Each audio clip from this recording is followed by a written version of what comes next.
Já fiquei muito surpreso no começo, que assim que você chegou de camisa social e chegou meio... Eu achei que você ia falar, olá, achei que você tinha uma voz de maconheiro. Eu tenho esse achismo, que o monge é um cara, boa É tarde, verdade. vamos falar de Dalai Lama. E não, por que as pessoas acham que vocês têm que ser? A primeira pergunta pro meu querido Maurício Xará, já vou falar quem é ele pra você ficar aqui no... Por que as pessoas acreditam que o monge tem que ser um cara extremamente pacífico, que fala num tom que dura 4 horas o vídeo? Pô, Mal, é o seguinte, eu acho que isso daí Bom, primeiro que eu acho que as pessoas se confundem entre ser budista e ser um Buda. É coisas bem diferentes. É a mesma coisa em você ser cristão e ser um Cristo. Você é cristão, você não é Cristo. Nós somos budistas, não somos Budas. Aliás, se fôssemos Budas, nem precisávamos ser budistas. Sim. Porque nós já tínhamos chegado aonde a gente queria, todo mundo iluminado, então não precisava ser, Mas ser O Buda. Buda, segundo os relatos, ele era tranquilão assim, igual todo mundo. Se você vai ler as escrituras, nem tanto. Tem algumas passagens das escrituras que eu já comento com você que mostrava que era uma pessoa muito direta, objetiva, zelosa e que sai desse estereótipo. Então a gente tem esse estereótipo de achar que, como nós temos um foco em práticas que te levam a você sentar em silêncio, a você praticar o bem, o que toda religião prevê, não é só uma questão budista, você leva isso para sua vida 100%. Sim. O que é um grande erro. Você pode ser um grande meditador, toma uma fechada do trânsito, que vai ver que você não vai abaixar o vidro. Você acha que Buda em Tem São coisa. Paulo, ele seria um pouco estressado? Olha, Você acha que cara, ele mandaria, ô, vai se fuder, irmão? ele mandaria- demorou 49 dias para se iluminar. Eu acho que em São Paulo ele demorou um pouquinho mais, cara, entendeu? Porque foram 49 dias numa floresta debaixo de uma figueira sem ninguém para encher o saco dele, entendeu? Sim, sim. Aqui eu acho que a coisa ia ficar muito mais eloquente para ele, né? Sim. Eu tive uma mestra uma vez que ela disse o seguinte, uma lama, aí que ela falou assim, olha, meditar aqui no centro budista é muito fácil. Aqui todo mundo consegue. Agora eu quero ver se é bom mesmo. Com criança assim na sua frente. Mãe, o que tem para almoçar? Mãe, me leva na escola? Mãe, não sei o que, televisão, o ônibus passando, buzina. Tal. Aí é que a gente vê quem Quer dizer, que faz o isso. monge que tem filho, ele é muito mais iluminado do que um monge... Olha, eu acho que o monge que tem filho, é casado, tem filho, inserido na sociedade maluca que a gente vive, é um cara que tem muito mais desafio. E o monge né? de São Paulo, então, ele é um monge muito mais monge que um monge do Tibete. Seria Exato. mais ou menos isso. Você falou pra mim assim, a gente... Agora eu vou falar quem que tô aqui, ó. Ó o maluco aqui que é o Maurício Rondaku. Rondaku? Rondaco. Desculpa. Isso. Aí, porra. Ô, terceira série. Não, eu não falo mais nada. Não, pô, Rondaku. Não teve piada. Desculpa aí, já tem pessoal me criticando. Tá me saindo. Monge budista ordenado há 8 anos pela ordem budista Shinshu Otani, de Kyoto, Japão. Né? É isso que eu queria entender com você. Necessariamente uma pessoa que segue a religião budista, ela é automaticamente um monge? Como se torna um monge? Legal. Dá pra ser budista e não ser monge? Dá pra ser monge e não ser budista? Ah, E a gente vai Um bater nesse monge, papo. um monge, ele é um padre, um pastor, equivalente a outras religiões. Você seguir o budismo ou praticar o budismo, que a gente gosta de usar mais, a prática, né? Era para qualquer pessoa, mas você não precisa entrar no sacerdócio para isso, né? Antigamente, claro, na época do Buda, há 2.600 anos, na época que o Buda Shakyamuni viveu nessa terra, ele, sim, quem seguia se tornava monge.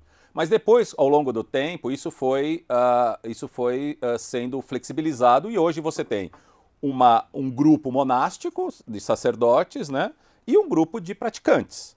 Um praticante pode ser um sacerdote? Pode. E um sacerdote é um praticante que já andou um pouco mais e que quer explicar, que quer passar o seu exemplo, quer explicar, quer ensinar para aqueles que estão vindo antes. Perfeito. Na nossa ordem, inclusive, a gente usa um termo muito legal para o monge, que é o apelido do monge é chamado de bom amigo.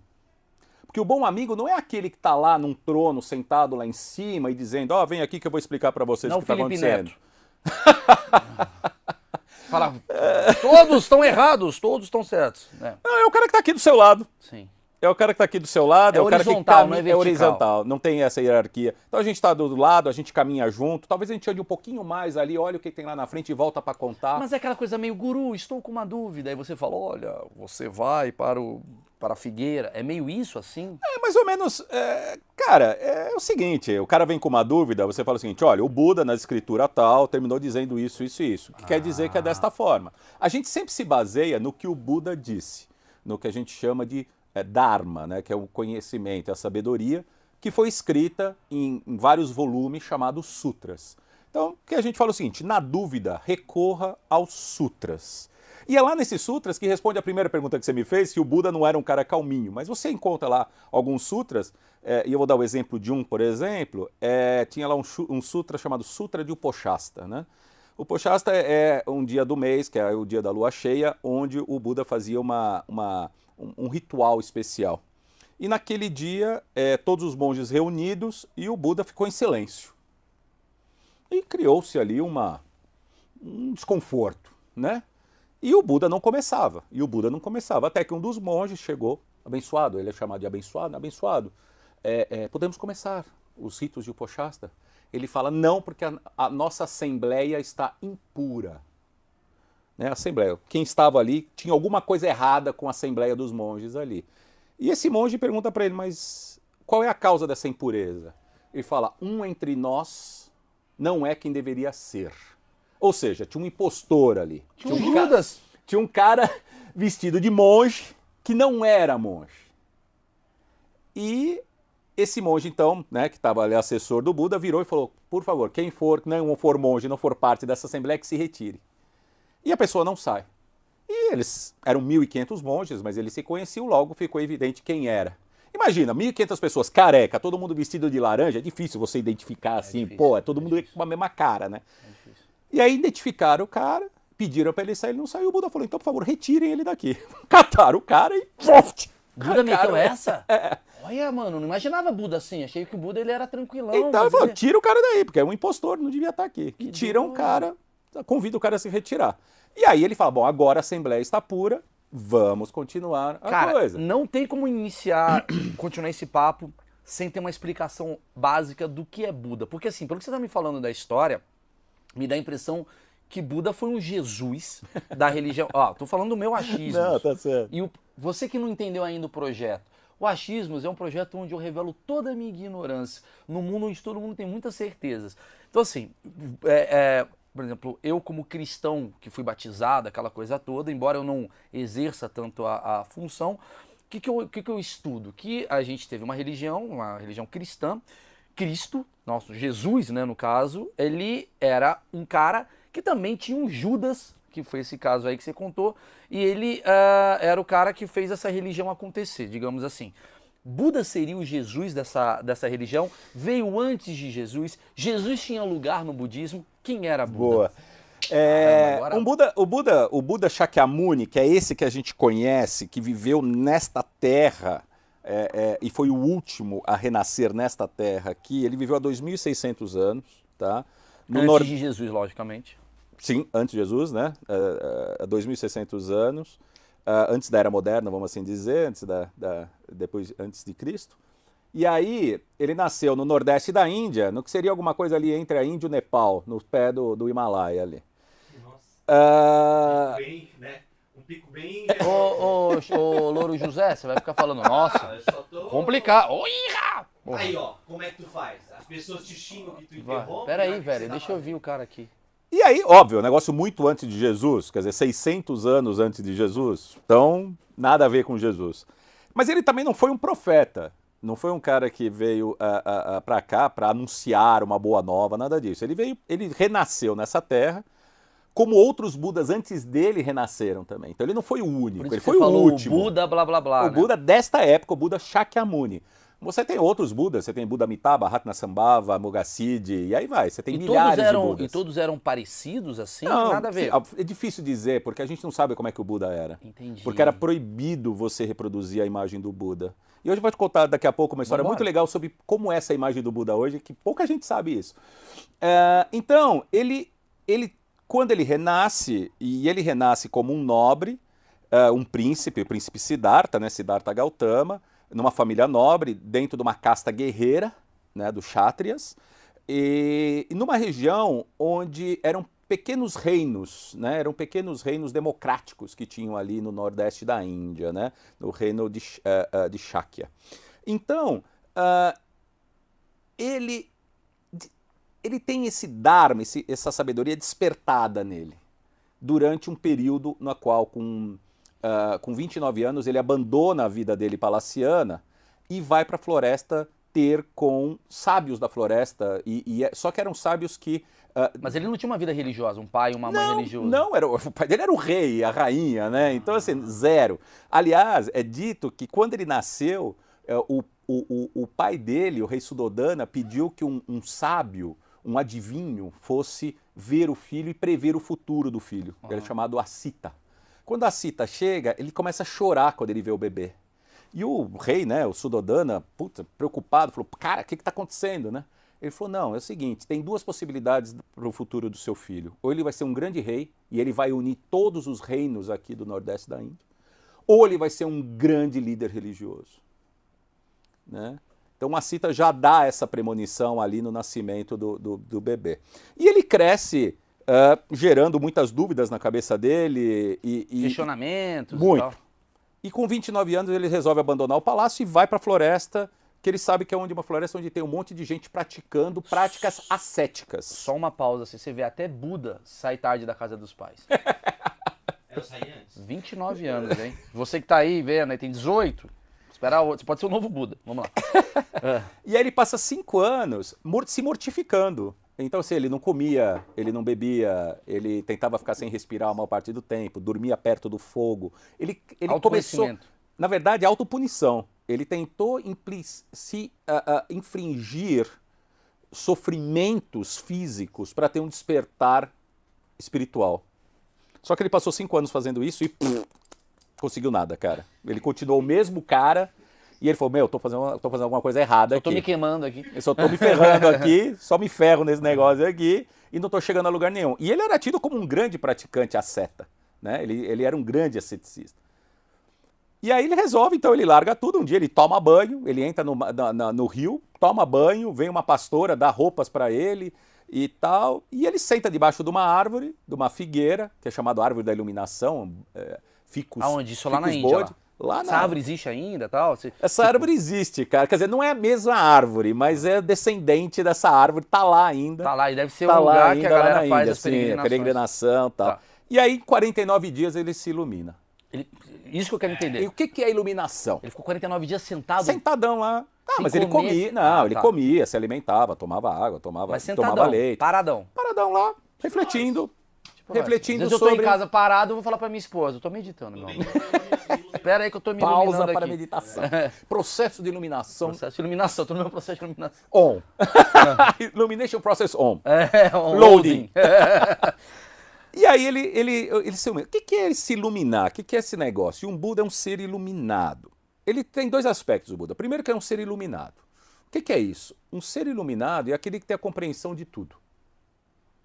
Compreensão da realidade. Matrix. Tá? Neo. Matrix, um Neo. É. É um Neo. Aliás, Matrix muito baseado nessa visão budista da coisa. Olha que legal. Neo, né? É um cara que tem uma visão de tudo. Que Ele tomou a con- pílula consegue vermelha, né? compreender A red tudo. pílula. Mas também é um cara que deixa de produzir karma. Dharma, sabedoria, karma. Não, já vamos lá. Achismo, vamos quebrar um paradigma aqui. Ah, Karma não é antagônico de Dharma. não. Dharma é sabedoria, ponto. Karma quer dizer ação. E você tem karma positivo, neutro ou negativo. Então uma ação pode ser positiva, negativa, não tem nada a ver com Dharma. Entendi. Tá? Dharma é sabedoria, Dharma é conhecimento. Essa é a primeira coisa que todo mundo confunde. Ah, Dharma e karma, cara, isso aí, alguém fez uma comparação Sim, besta algum dessa machista do mundo aí. pronto. Foi o Lost. É o Lost. É. Pois é. É. Então ele deixa de produzir karma. O que isso quer dizer? Que todas as ações dele têm consequências neutras. Ou seja, ele não cria nada negativo para o mundo, nem para as pessoas ao redor dele. Isso que é o mais interessante. Então, o Buda, a diferença é muito grande, porque você pode até se iluminar, mas não necessariamente você é um Buda, entendeu? Então, o Buda é esse ser iluminado e que deixa de produzir coisas negativas. Tá? Aí talvez seja a grande confusão que as pessoas fazem de achar que um budista ele já é iluminado, né? Pelo pressuposto Não, é ali igual de um ser. cristão. Mas A estamos mesma no coisa é você falar que caminho. o cristão ele é iluminado, que ele é Jesus. Mas olha só, eu tô vendo uma coisa que é interessantíssima. Eu vejo muita equivalência o cristianismo e o budismo nessa questão de Jesus ficou quanto tempo no deserto, Pois é. voltou iluminado. Que aliás é um período obscuro, vamos dizer, que ninguém sabe o que aconteceu. Mas Tem aí, plágio aí, hein, Bíblia? mas tentando fazer esse paralelo com Jesus, o que acontece? Muita gente fica brava comigo. Outro dia um cara na internet discutiu tanto comigo que ele me perguntou qual é o papel de Jesus no budismo. Eu falei, é um ilustre desconhecido. Mas como que Jesus... No budismo. Eu falei, cara, Jesus... o budismo aconteceu 600 anos antes de Jesus. Ah, mas Jesus é um cara iluminado. Cara, ele pode ser o que ele quiser. Dentro do panorama do panteísmo budista, ele não existe. Ponto. Sorry. Sorry. Sim, Entendeu? sim. Não é porque ele existe no panteão islâmico é que vai existir no budismo. Cara, Não mas tem. sabe que eu tô chegando num achismo Entendeu? aqui? Que o cristianismo me dá a impressão que é uma versão... É tipo assim, sabe? O cara fez uma música aqui, pô, pra atingir mais gente. Porque tem uma semelhança, não é possível que... Mas já vou te dizer uma que corta agora, mal. Manda. Nós somos ateus. O budista não acredita em Deus, cara. Já começa por aí. Mas aí... Que Aí maravilha. quebra a partir de tudo. Muita gente fala assim, mas eu sou cristão, eu sou católico, mas eu sigo o budismo. Tá, vai chegar uma hora que vai dar tilt. Aí eu costumo brincar, né? Fala, gente, Dalai Lama é fofinho, tudo isso, mas ele é ateu. Entendeu? Olha. Nós somos ateus. A gente não acredita em Deus. Por quê? Porque se a gente acreditar num demiurgo, que seria um ser regulador, criador, a gente mataria a lei do karma, que é uma das leis das básicas do budismo. A lei do karma diz o seguinte, o que você faz tem uma consequência direta. Uma reação. Se eu tenho alguém que influencia no que você faz ou no que você produz, então essa lei não é mais válida. Porque protege, né? É lógico, olha que legal. Então você fala assim, se eu soltar essa xícara no chão, ela vai quebrar. Mas se eu tenho alguém que vai chegar aqui invisivelmente e vai pôr a mão embaixo e vai segurar essa caneca, a lei da gravidade aqui... Você está me dizendo então que... É desafiada. Maravilhoso. Entendeu? Você está me dizendo então que os budistas, no geral não, todos eles são ateus, né, para ser budista, não adianta também, porque às vezes eu acho que a religião é tipo um buffet. Eu quero a salada, isso daqui eu quero do católico. As pessoas criam a própria Sim, religião, né, eu sou cara? um budista que acredita em Deus e Jesus. Enfim. E você vai ver muito escrito aí de cara tentando justificar que a visão de um tô demiurgo no budismo é possível, tá? Não, não é. Não tô é. falando, Ponto. Estamos falando aqui com um especialista do assunto. Quer dizer, o budista, então, ele acredita que tipo, esse céu católico seria aqui mesmo, digamos assim? A punição tá aqui. Tá aqui. Tá aqui ou nas suas vidas seguintes, né, cara? Porque isso é o eu queria seguinte, saber, como a gente acredita no renascimento, ou seja, que existem vidas consecutivas além dessa, você pode carregar esse seu pacote de ações para uma outra vida. O maior exemplo disso é, você tá andando na rua, de repente você torce o pé, cai no chão e fala assim, por que isso aconteceu comigo? Filho, aconteceu com você. Mas eu só faço o bem. Bom, primeiro isso já é um outro estereótipo, né, de achar que faz o bem, mas a gente já fala disso. Mas, eu sou um cara tão legal, e aquele negócio, poxa, por que acontece comigo que eu sou uma pessoa tão boa? E o cara lá, que é um FDP, um miserável, um sacana, tá vivendo bem, não sei o que, isso acontece comigo. Filhão, acontece com você nessa vida, porque na outra você deve ter sido um cara bem sacana também, igual a ele, entendeu? Então você que acabou de torcer o pé, tá explicado aí. Quem mandou ter escravos? Agradeça que tem pé, né? Agradeça que tem pé. Pois é, então assim, você tem essas consequências que você pode pagar positivamente ou negativamente nesta vida ou carregar para a O próxima. que o Neymar fez de bom na última vida? Porra, Neymar era o Buda, velho. Entendi. Os chineses acreditam, por exemplo, os budistas chineses acreditam muito que a prosperidade que você tem nessa vida, ela vem para que você possa ajudar as pessoas. Entendeu? Então, assim, se você pega os budistas taiwaneses, por exemplo, eles acreditam nisso. Acreditam que se você é uma pessoa bem-sucedida, é porque você teve karma na vida passada para ser bem-sucedido nessa, para ajudar as outras pessoas. Quer dizer, se você... Então não é visto como uma coisa negativa. Quer dizer, entendeu? pessoas que não ajudam outras pessoas tendem à próxima vida ter um probleminha No aí. budismo, a gente tem um inferno especial para essas pessoas, na cosmologia budista. Quero entender essa cosmologia. Vamos lá. Porque assim, existe uma coisa entre você não acreditar em Deus e outra coisa é você não acreditar nessa cosmologia, né? Tem gente que acha que aqui acabou, morreu. O budismo, no caso, acredita que daqui você vai para um outro... Ou você vai para uma outra vida, você tem algumas possibilidades. Você vai para uma outra vida. Essa vida pode ser vivida em 6 reinos diferentes. Que é o reino dos demônios, que para nós budistas um demônio não é um cara ruim, mas é um cara de sofrimento, é um ser de sofrimento, muito sofrimento. É uma pessoa Sofre, angustiada. angustiado, que sofre, sofre, sofre. E a vida nos infernos é muito curta, às vezes são minutos ou horas, porque é intenso sofrimento. Como assim? A pessoa, tipo, é do nada, é um ano que a pessoa passa no inferno. Aí Então, você uma pessoa pode, que está numa depressão você estar vivendo isso. você pode classificar isso como estados mentais que você vive nesta vida como ser humano ou efetivamente um local que você vai renascer. Uau! Né? Existe um psicanalista budista chamado Mark Epstein, que ele tem um livro que chama Meditação Sem Meditador, que ele começa a fazer análise dos pacientes dele de acordo com esses reinos, né? E aí ele começa a mostrar que esses reinos são possíveis ser vividos aqui, né? Então o primeiro reino é esse, é o demônio. Então é assim, são períodos de muito sofrimento que você tem para aliviar esse karma negativo. Depois, acima disso, você tem os fantasmas famintos, que esse é o lugar dos avarentos, né? Então são seres que passam a vida sentindo fome e sede. E são aqueles que não compartilharam, não ajudaram. Os maconheiros, são os porra. avarentos. Fome e sede é... Larica eterna, né, cara? Entendi. Mas Aí a fome vem e os sede animais. Fome e sede se diz numa questão mais simbólica, né? É uma pessoa que está sempre em busca Você de tem algo. sempre um mito atrás disso, Mal. Então, assim, quando o Buda descreve isso, ele descreve com mitos. Então, ele fala o seguinte, ele fala que esses são seres... Quando ele descreve esse reino, ele descreve seres com mãos, com dedos extremamente longos, que eles não conseguem pôr o alimento dentro da boca. Então eles vivem sempre... E se quem consegue colocar o alimento dentro da boca, esse alimento se transforma em brasa. Então ele não consegue comer. Uau. Entendeu? Então, aí vem os animais. Aí vem os animais, o reino dos animais, que todo mundo acha fofinho, né? Ah, vou renascer como um cachorro, um gatinho. Ai, que bonitinho e tal. Lembrando que uma ameba é um animal.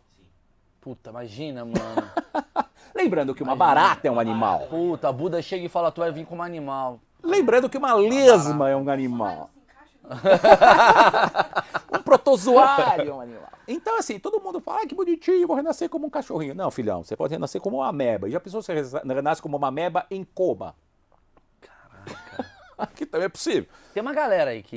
Pois é, ultimamente mais ainda, né? Bom, aí você tem o reino dos titãs, né? São os Ashuras. São reinos que são seres com opiniões muito fortes, que são combativos. Então, sabe aquelas pessoas que, um equivalente a isso, aquelas pessoas que não mudam de opinião, tem aquele viés de confirmação. Radical? Os fake newers, os radicais, são esses caras, entendeu? Aquele cara que não se permite se abrir para obter um conhecimento novo, né? Aí vem o reino dos humanos, que é essa balbúrdia que a gente conhece aqui. A galera da fake news tá abaixo dos humanos. Tá entre o cachorro e o humano. E o humano. Exato. Mas eu colocaria o cachorro na frente. Alguns são mais espertos. Vamos pegar o cachorro tá mandando fake news agora. Aí o cara, humano, essa balbúrdia que a gente conhece, mas o Buda dizia que renascer como humano é muito, muito positivo. Porque é a oportunidade de consciência que você tem. Porque os outros reinos para baixo são reinos de caos. Um está focado no sofrimento, outro está focado na comida, outro está focado nas opiniões, outro está focado no seu instinto animal de sobrevivência. E os humanos, que conseguem pensar, ter consciência. Então é aqui, é a vez e a hora da gente buscar essa iluminação. E vamos dizer, o próximo reino é o reino dos deuses, chamado reino dos Devas, que são seres que têm um pouco mais de envolvimento espiritual, sim, mas que vivem muitos anos, milhares de anos. Só que como eles são seres mais, vamos dizer assim, eu vou pôr entre aspas, evoluídos, eles tendem a ser mais preguiçosos, porque sabem que vivem muito e já têm uma condição melhor. Então, mas eles estão submetidos a essa roda, esse karma. Um Deva pode cometer um assassinato, por exemplo, matar outro Deva e cair para o reino dos infernos na próxima vida. Tem uma evolução. Tem uma involução. Tem o G4. Tem Z4. o menos 4, o subsolo 4 tal. Tem tudo isso. Você vai lá da cobertura para o menos 4. Mas né? isso aí foi tem. dito na hora que ele se iluminou? Desses 49 dias que ele ficou... Ele lembrou, cara, coisas que você lê e você não vai acreditar. Por exemplo, ele delineia 128 estados mentais que um ser humano pode ter. E se você olhar isso e olhar a psicologia comportamental, você vê uma associação incrível, direta, e o cara estava sentado. Eu costumo dizer, eu não sei o que com um cara pelado, debaixo de uma porra de uma árvore, Aí, tava lá pelado, não sei Budão? aonde, conseguiu chegar a tudo Ele isso. estava escrevendo o que pensava. Na verdade, ele ditou tudo isso, Ah, né? Durante a vida dele, durante os 40 anos seguintes, ele ditou tudo isso. E quando ele morreu, os monges escreveram. Entendi. Tá? Os monges escreveram.